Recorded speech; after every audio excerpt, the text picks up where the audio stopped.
Dick. How are you? All right, we're gonna go ahead and kick this off. First of all, I'd like to thank everyone for coming today. This is a rather historic day in Stratford for a number of reasons.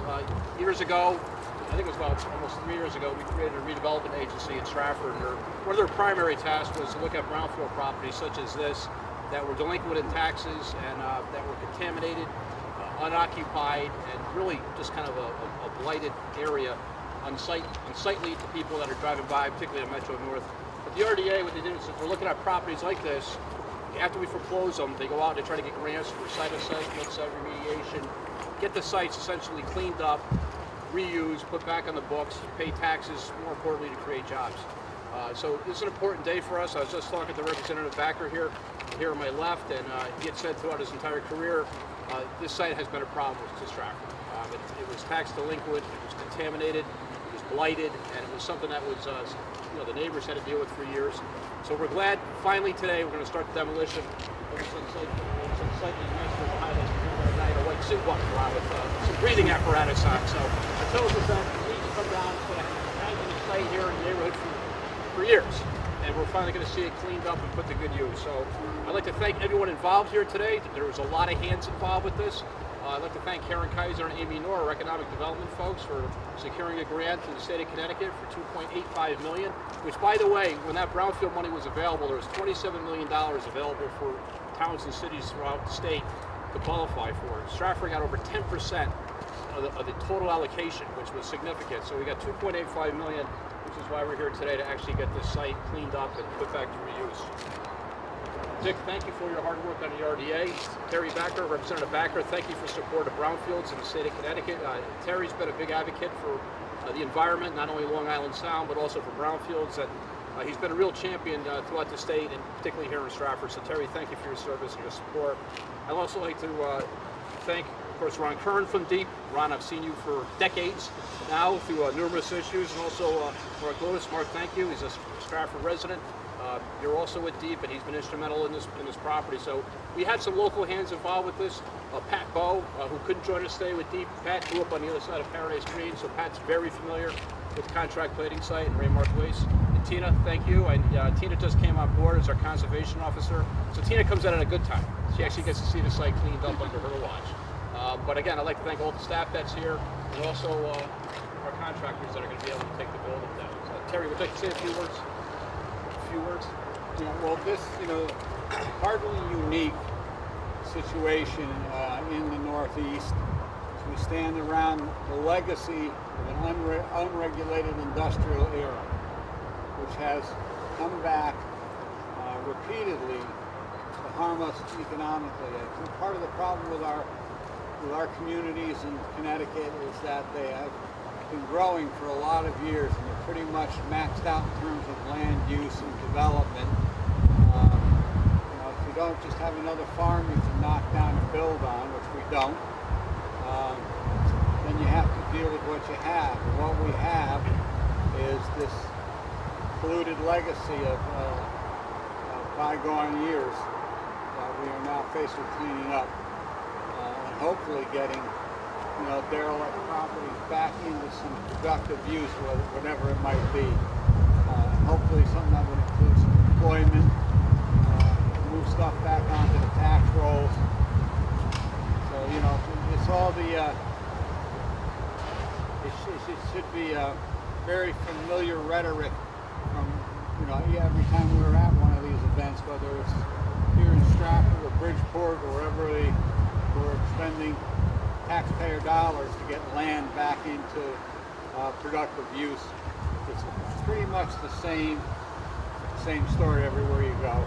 And to the extent that I was useful in any way through my office, I'm glad I could be.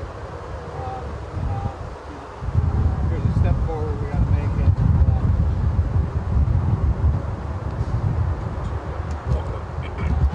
Thank you, Representative Backer. I'd also like to thank Representative Laura Hoydick and, of course, Senator Kevin Kelly, our other two state legislators, for supporting brownfields. Gary Lawrenson from our zoning office. Gary can't wait to dive into this property and see it reused and get it rezoned and help make this be productive again. Bruce Jackson and Sean Plum, thank you from the Jackson Law Firm. Bruce is our lawyer that represents us on the RDA. Bruce, thanks for working with us and making this happen. Ron Jennings or Mark Lewis, would you like to add anything? Sure. I'm the Mark Lewis. I'm the Brownfield coordinator for DEP. But as the mayor said, I lived here in Stratford for about 12 years. I feel still a really strong connection to Stratford. I think the first time I set foot on this particular site was about 1987 or 1988. Before I worked at DEP, I worked as an environmental consultant, and my work brought me to this site. And almost 30 years later, it's finally being torn down, which is very gratifying. Just one more example of all the good work that's happening in Stratford here, and the Mercer Coal Tower just came down, and all the other good work that's being done. And as Representative Backer said, the state has invested a great deal of money in brownfields. Since 2011, the state has invested about $130 million in the cleanup of brownfields. This is just one example. And for every dollar that the state invests in the cleanup of brownfields, tracking about $4.50 of almost all private sector investment, and a lot of that is due to the leadership of the legislature. Every year we try to make a few changes to bills that support brownfields, and those have been approved unanimously the last couple of years, which I think is a testament to the fact that our political leadership gets brownfields. Thank you, Mark. I got to say one thing. Ron Curran, as I said earlier, I've known Ron for decades. I spent many hours with Ron in 3-hour meetings regarding environmental issues in Stratford. And Ron, I feel like you're family now. I see you all the time. I feel like a resident of Stratford also. Ron, would you like to say a few words? Actually, I've been waiting for this day for a very long time, and I'm going to be quiet so that it doesn't take any longer to get the buildings taken down. Okay. Tina, would you like to add? Glad to be here. Glad to have you, and thanks for your support. Tina, would you like to say add anything? Sure. I grew up in Stratford. I love this town, and I'm excited to see something positive happening here. I mean, this used to be pretty much a dumping ground. When I was at Bunnell, kids would come and take shopping carts from nearby Home Depot and throw them into the lagoons. It was a blighted area. It was scary. But now we're cleaning it up. It's going to be ready to go environmentally and economically, so looking forward to that. Thank you, Tina. And I'd like to also mention Brian Carey. He was our conservation officer before Tina. And Brian worked tirelessly on trying to get the grant for this. And we were at the meeting when he did the presentation. And it was perfect. It was within seconds of his allocated time. And he didn't miss a beat. So our thanks to Brian Carey. He couldn't be here today for helping assist with this grant that allows us to be here today. So with that being said, does anyone else want to add anything, say anything? I think we've kind of covered everything. How many acres do we have here? Approximately 10 acres. 10 acres?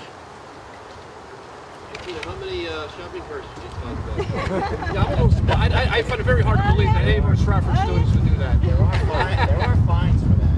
I am shocked. Melvin, do you have any questions? Yeah, how long is it going to take before these buildings are raised again? Like, I know you said the first building's going to come down. I guess you're starting on that right now. How long will it be for all the buildings are gone?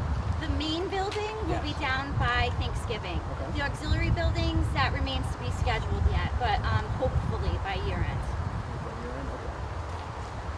Good. And by the way, what are those buildings for? I think there were descriptions of which buildings were which, and if you could point out which ones are, I guess, which ones serve which purposes? There was, the main building is where there was the main plating bays. There was 5 main bays that were actually used in the chemical plating process. Okay. So that's where you had liquids that were full of things like chromium and nickel, where most of the nasty contaminants were.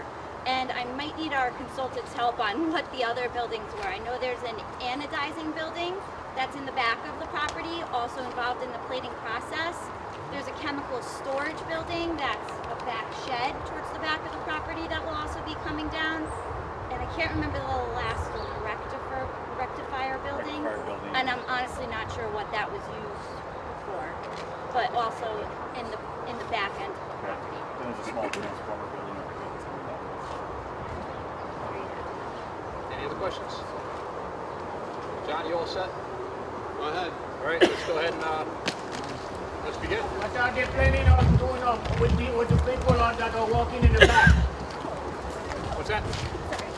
The company that is working in the back. Oh, that's Good Earth. The company that is working over in the back with a lot of truck and everything over there. What are they planning on doing with them? Oh, they're gonna have to relocate. They're looking for sites right now. They're not moving away? Well, they're gonna have to because of the demolition eventually with the reuse. You're more familiar with that. But They're looking at two They were sites not right supposed to be there at all, right? they were here when I was here. They've been here a long time. now. They have a lease and they've been here for years. That this is the contaminated. I live around here, Yeah, and I can't sleep in my bed with all these people. They're destroying everything over there. so you gotta And be. we signed a paper already. We complain about them when we still don't understand why they're still over there. So you got to be excited about this happening today. We're gonna get it cleaned up and reused. So we're taking a blighted property. It's gonna look great. So this is a great We're day gonna today. move forward. We're gonna Absolutely. go higher and higher because they shouldn't be here at all. And we know everything about how they get in there. That's why we're doing this today. It's all about cleaning it up. $2,500 or $2,500 a year That's for a not big true. company like that who's carrying No, about that's not true. $4,000 a truck, It's a month. It's a month, not a year. selling mulch, making $1 million a year. No, that's not a year. It's a month. Alrighty. Any other questions? All right. Let's get to the fun part.